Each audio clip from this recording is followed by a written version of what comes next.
I stand before you as the representative of a free and independent country, the Republic of Serbia, which is on its EU accession path, but which at the same time is not ready to turn its back on traditional friendships it had been building for centuries. The attempt of cutting my country into pieces that had formally started in 2008 by the unilateral declaration of independence of so-called Kosovo has not ended yet.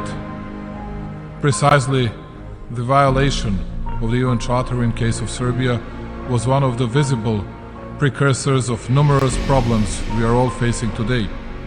But I will speak about principles which had been violated and which brought us to the situation in which we are today, and not by the small ones who are often the target of the attack, but by the most powerful countries in the world, especially those who gave themselves the right to lecture, each from its own angle on politics and moral to the whole world. Here, in this hall, only 2 days ago we could hear from the President of the United States the most important principle in relation between the countries, the respect for their territorial integrity and sovereignty. And only as the third most important factor he mentioned human rights.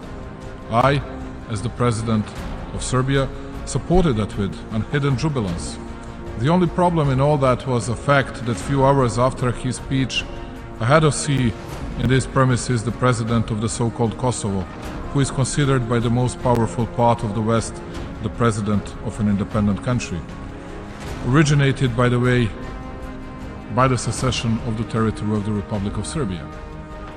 At the same time, only a few meters away from this hall, the German minister said that Germany firmly observed the UN Charter and UN decisions and documents, and that it would never give up on it. All that would be nice if it were true. Namely, almost all Western powers brutally violated both the UN Charter and the UN Resolution 1244, and it happened 24 and exactly 15 years ago.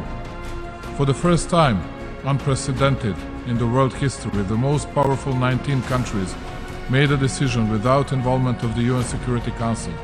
I repeat, without any decision by the UN Security Council, to brutally attack and punish a sovereign country on the European soil, as they had said, to prevent a humanitarian disaster. They didn't laugh out loud when Russian president used the very same words justifying his attack against Ukraine. But 24 years ago, the most powerful and the strongest 19 had no mercy with small Serbia. Namely, since the moment of the victory of those 19 against small Serbia, 70% of Serbs from Kosovo have left their thresholds. And there are by 300,000 Albanians more than have ever been in Kosovo. Well, that much about the law, that much about the justice. Principles do not change from one circumstance to another. Principles do not apply only on the strong ones, they apply to all. If that's not the case, then there are no longer principles.